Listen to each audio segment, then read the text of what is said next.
കൊല്ലം തീരത്തടിഞ്ഞ കണ്ടെയ്നറുകൾ മാറ്റാനുള്ള നടപടിക്രമങ്ങൾ ആരംഭിച്ചു. തീരത്തടിഞ്ഞ കണ്ടെയ്നറുകൾ പൊളിച്ചു നീക്കാൻ കസ്റ്റംസ് അനുമതി നൽകി.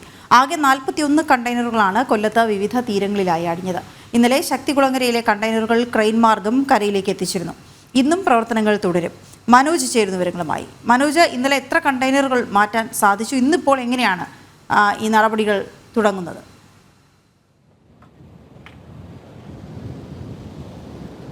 വീണ, കണ്ടെയ്നറുകൾ, അതായത് തീരത്തടിഞ്ഞു കിടക്കുന്ന കണ്ടെയ്നറുകൾ ആദ്യം കരയിലേക്ക് മാറ്റിവെക്കുന്ന നടപടിക്രമങ്ങളാണ് ഇപ്പോൾ തുടരുന്നത്. കഴിഞ്ഞ ദിവസം ഈ കരയിലേക്ക് കയറ്റി വെച്ച കണ്ടെയ്നറാണിത്. ഈ ക്രെയിൻ ഉപയോഗിച്ചാണ് ഈ കയർ കെട്ടി ഈ കണ്ടെയ്നറുകൾ ലിഫ്റ്റ് ചെയ്ത് ഇങ്ങോട്ടേക്ക് വലിച്ചു വെക്കുന്നത്. അതോടൊപ്പം തന്നെ ഇപ്പുറത്തെ വശത്തും ഒരു കണ്ടെയ്നർ കയറ്റി വെച്ചിട്ടുണ്ട്. ആകെ അതായത് ഇത് 2 കണ്ടെയ്നറും അതോടൊപ്പം തന്നെ വശത്തായി ഒരു കണ്ടെയ്നറുമുണ്ട്.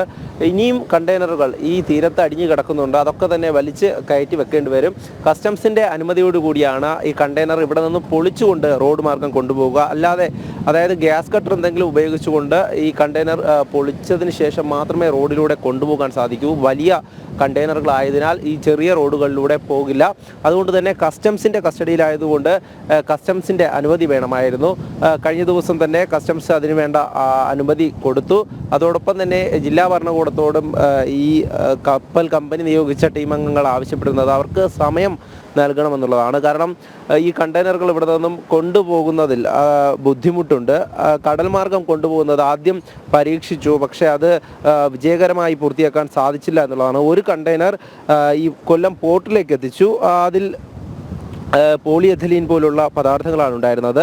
അത്തരത്തിൽ ഒരു കണ്ടെയ്നർ മാത്രമേ പോർട്ടിലേക്ക് എത്തിക്കാൻ സാധിച്ചിട്ടുള്ളൂ. ബാക്കി കണ്ടെയ്നറുകളെല്ലാം തന്നെ ഈ തീരങ്ങളിലായി 41 കണ്ടെയ്നറുകളാണ് അടിഞ്ഞു കിടക്കുന്നത്. അതിൽ 1ഉം 2ഉം വെച്ച് അങ്ങനെ വലിച്ച് ഈ വശത്തേക്ക് മാറ്റുകയാണ്.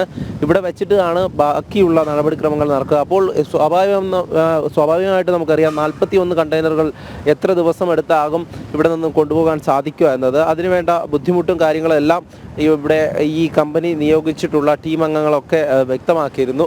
എന്തായാലും ആ നടപടിക്രമങ്ങളൊക്കെ തന്നെ എല്ലാ സംവിധാനങ്ങളോടും കൂടി മാത്രമേ നടക്കുകയുള്ളൂ. അതോടൊപ്പം തന്നെ ഇനിയും കുറേയധികം ഉപകരണങ്ങൾ കൊണ്ടുവരേണ്ടതുണ്ട്. ഇപ്പോൾ പ്രാഥമികമായി ക്രെയിൻ കൊണ്ടുവന്ന് ഈ കണ്ടെയ്നറുകളെല്ലാം നീക്കുക എന്നുള്ളതാണ്. അതിൻ്റെ കാര്യങ്ങളാണ് ഇപ്പോൾ പുരോഗമിച്ചുകൊണ്ടിരിക്കുന്നത്. ഇന്ന് രാവിലെ മുതൽ തന്നെ ഈ ക്രെയിൻ വീണ്ടും ഈ കണ്ടെയ്നറുകളെ ഇങ്ങോട്ടേക്ക് എത്തിക്കും.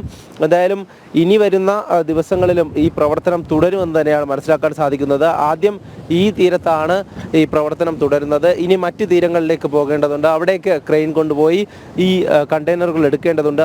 ഇവിടെ നിന്നും ഒഴുകിയെത്തിയ കണ്ടെയ്നറുകൾ വർക്കല ഭാഗത്തും തിരുവനന്തപുരം ഭാഗത്തോട്ടൊക്കെ പോയിട്ടുണ്ട്. അഞ്ചുതങ്ങ് ഭാഗത്തോട്ടൊക്കെ പോയിട്ടുണ്ടെന്നാണ് വിവരം. എന്തായാലും കണ്ടെയ്നറുകൾ ഇതൊക്കെ കാലി കണ്ടെയ്നറുകളാണെന്ന് മനസ്സിലാക്കാൻ സാധിക്കുന്നു. അതോടൊപ്പം തന്നെ ഈ കണ്ടെയ്നറുകളുടെ അവശിഷ്ടങ്ങളുണ്ട്.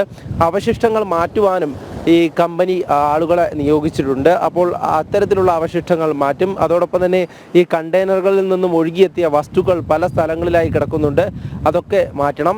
എന്തായാലും ഈ ഒരു പ്രവർത്തനം അങ്ങനെ തുടരുമ്പോൾ പോലീസും എല്ലാ മേഖലയിലും ഇത്തരത്തിൽ ജനങ്ങൾക്ക് നിർദ്ദേശം നൽകുന്നുണ്ട്, ഇതിനടുത്തേക്ക് പോകരുതെന്ന്. അതോടൊപ്പം തന്നെ ഇനിയും ഈ കണ്ടെയ്നറുകൾ അടിയാൻ സാധ്യതയുള്ള പ്രദേശങ്ങളിൽ ജാഗ്രതാ നിർദ്ദേശവും നൽകിയിട്ടുണ്ട്. പോലീസിൻ്റെ സാന്നിധ്യം എല്ലായിടത്തും വേണം എന്നുള്ളത് തന്നെയാണ് ഈ ജില്ലാ ഭരണകൂടവും ആവശ്യപ്പെടുന്നത്. അതുപോലെ തന്നെയാണ് ഇപ്പോൾ ശക്തികുളങ്ങരയിലാണ് പ്രധാനമായും ഇപ്പോൾ ഈ കണ്ടെയ്നറുകൾ നീക്കം ചെയ്യുന്ന പ്രവർത്തനം നടക്കുന്നത്. ഇപ്പോൾ നമുക്ക് ദൃശ്യങ്ങളിൽ കാണാൻ സാധിക്കും. ആ കണ്ടെയ്നറുകൾക്ക് മുകളിൽ കയറിയ ശേഷം അത് കയറിട്ട ശേഷം ഇനി ഇത് ക്രെയിനുമായി കണക്ട് ചെയ്ത് പിന്നീട് അവിടെ നിന്നും ലിഫ്റ്റ് ചെയ്ത് മാറ്റും. എന്തായാലും ആ ഒരു പ്രവർത്തനം ഇപ്പോൾ രാവിലെ മുതൽ തന്നെ ആരംഭിച്ചിരിക്കുകയാണ്. പോലീസും അതിനുവേണ്ട സംവിധാനങ്ങൾ ഒരുക്കുന്നു. അതോടൊപ്പം തന്നെ ഫയർഫോഴ്സിൻ്റെ ടീം അംഗങ്ങളും ഇങ്ങോട്ടേക്ക് എത്തുന്നുണ്ട്. NDRF ടീം അംഗങ്ങൾ എത്തുന്നുണ്ട്. അവരുടെയൊക്കെ തന്നെ സഹായത്തോടെയാകും ഈ കണ്ടെയ്നറുകൾ ഇങ്ങോട്ടേക്ക് കയറ്റി വെക്കുക. കയറ്റി വച്ചതിന് ശേഷം ഈ പൊളിച്ചു നീക്കുവാൻ ഒരു സമയമെടുക്കും. ആ പൊളിച്ചു നീക്കിയതിന് ശേഷം മാത്രമേ റോഡ് മാർഗം ആദ്യം കൊല്ലം പോർട്ടിലേക്കായിരിക്കും സ്വാഭാവികമായും എത്തിക്കുക. അവിടെ നിന്നുമായിരിക്കും മറ്റിടങ്ങളിലേക്ക് കൊണ്ടുപോകുക എന്നാണ് ലഭിച്ചിരിക്കുന്ന വിവരം. ഇപ്പോൾ ഫയർഫോഴ്സിൻ്റെ ടീം അംഗങ്ങളും ഇവിടേക്ക് എത്തിയിട്ടുണ്ട്. അതോടൊപ്പം തന്നെ കഴിഞ്ഞ ദിവസം NDRFിൻ്റെ ടീം അംഗങ്ങളും ഇവിടെ സജീവമായി ഉണ്ടായിരുന്നു. വീണ, ശരി മനോജ്.